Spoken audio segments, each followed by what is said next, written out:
আজকে তোমাদের আমি দেখাবো যে ত্রিকোণমিতিক অনুপাত চ্যাপ্টার যে সূত্রগুলো আছে কত সহজে সূত্রগুলো মনে রাখা যায়। আমি 3টে ট্রিক্স বলবো, তোমরা 6টা সূত্র তোমরা মনে রাখতে পারবে। দেখো একটু খেয়াল করো বোর্ডের দিকে। দেখো প্রথমে আমি একটা লাইন লিখছি, কি না সাগরে সাগরে লবণ অতিরিক্ত, সাগরে লবণ অতিরিক্ত অতিরিক্ত ঠিক আছে। 3টে লাইন লিখবো, 3টে লাইন দিয়ে 6টা আমি সূত্র করে দিচ্ছি। দেখো সাগরে মানে সাইনের মানটা বলছি। সাইন মানে কি লেখা যাবে তাহলে? সাইন মানে হচ্ছে তোমার লম্ব বাই অতিভুজ, ঠিক আছে, অতিভুজ। তাহলে দুটো স দিয়ে কী আছে সাইনের মানটা সাইন, আর লবণ দিয়ে কী আছে লম্ব, আর অতিরিক্ত কথার অর্থটা কি হচ্ছে না অতি দিয়ে আমি কি বোঝাচ্ছি যে অতিভুজ, ঠিক আছে। এবার দেখো 2 নাম্বারটা কি বলছি। 2 নাম্বারটার সূত্রটা কিভাবে মনে রাখবে না কবরে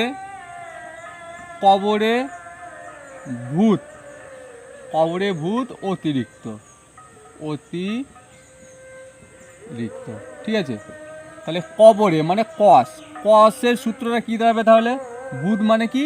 ভূত মানে তুমি এটা মনে রাখবে ভূত দিয়ে ভূমি, ঠিক আছে। আর অতি দিয়ে কি মনে রাখবে? অতিরিক্ত দিয়ে হচ্ছে অতিভুজ।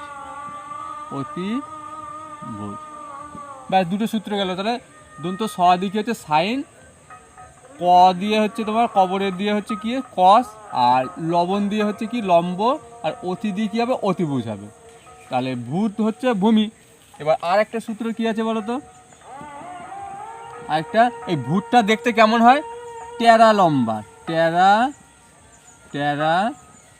লম্বা ভূত, ঠিক আছে।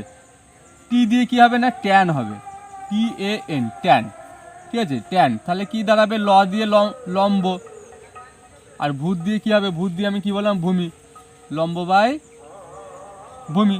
এবার আমি বললাম যে একটা সূত্র, এই 6টা সূত্র বলবো, তাই না? এই জায়গায় কটা হলো সূত্র না 3টে দাঁড়ালো। কি সাইন মানে কি দাঁড়ালো? লম্ব বাই অধিভুজ।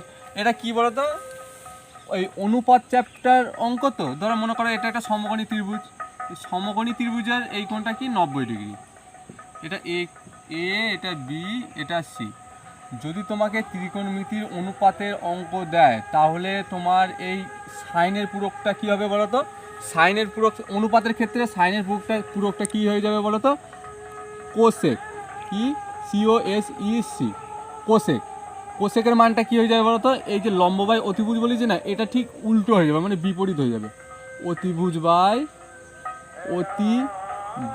বাই কী হবে না লম্ব। তাহলে আমার সাইন জানা গেলে কি জানা যাবে না কোসেকটাও জানা যাবে। কোসেক সাইন মানে হচ্ছে লম্ব বাই অতিভুজ, আর কোসেক মানে অতিভুজ লম্ব।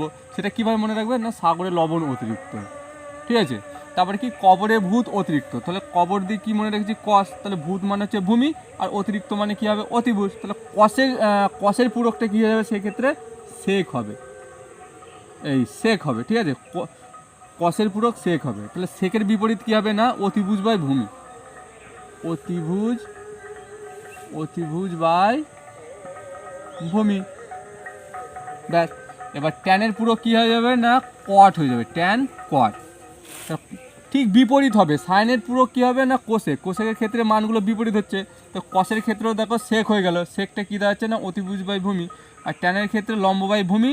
তাহলে এটা কী দাঁড়াবে? কটের ক্ষেত্রে ভূমি বাই লম্ব, তাই না? ভূমি বাই লম্ব। দেখো তাহলে 3টে সূত্র দিয়ে কি হলো না 6টা সূত্র বার করা গেল। সাগরের লবণ অতিরিক্ত, তাহলে সাগরের মানে দুটো স দিয়ে সাইন মানে লম্ব বাই অতিভুজ, তাহলে সাইনের পুরো কি কোসেক মানে কী হবে? ঠিক বিপরীতটা হয়ে যাবে অতিভুজ বাই লম্ব। আর কবরে ভূত অতিরিক্ত, তাহলে কবরের দিয়ে কস, তাহলে ভূত মানে হচ্ছে ভূমি, আর অতিরিক্ত মানে হচ্ছে অতিভুজ। তাহলে কসের পুরো কী মনে রাখতে হবে না তোমাদের? সেক মনে রাখতে হবে, এইটা একটু মনে রাখতে হবে। তো সেক মানে কী হবে? ঠিক বিপরীতটা হবে, তাহলে অতিভুজ বাই ভূমি। এবার টেরা লম্বা ভূতটা কেমন দেখতে না টেরা লম্বা ভূত। তো তাহলে টি দিয়ে মানে টেরা দিয়ে কী আছে না ট্যান আছে, ট্যান মানে কি লম্ব বাই ভূমি, লম্বা মানে লম্ব, আর ভূত মানে হচ্ছে ভূমি, তো ট্যানের পুরো কী হচ্ছে না কট, কটটা কী হয়ে যাবে না ট্যানের ঠিক বিপরীত হবে, তাহলে কী হবে ভূমি বাই লম্ব। ঠিক আছে, এই যে রুলসটা বললাম তোমরা মনে রাখো, এটা কিছুই না মনে রাখা, ঠিক আছে, সূত্রটা মনে রাখো, তোমরা 3টে সূত্র বলে দিলাম, দিয়ে 6টা সূত্র তোমরা করতে পারবে। তাহলে ভিডিওটা যদি ভালো লাগে একটা লাইক কমেন্ট শেয়ার করে দিও বন্ধুদের সাথে, ব্যাস। আর আমি এই তোমাদের 2026 সালে যারা মানে যেসব ভাই বোনরা মাধ্যমিক দেবে, তোমাদের অঙ্কের আমি অনেক কিছুই নিয়ে আসবো, তোমরা যদি কমেন্টে জানাও যে দাদা এই চ্যাপ্টার অঙ্ক করে দাও, আমি অবশ্যই ভিডিও নিয়ে আসবো।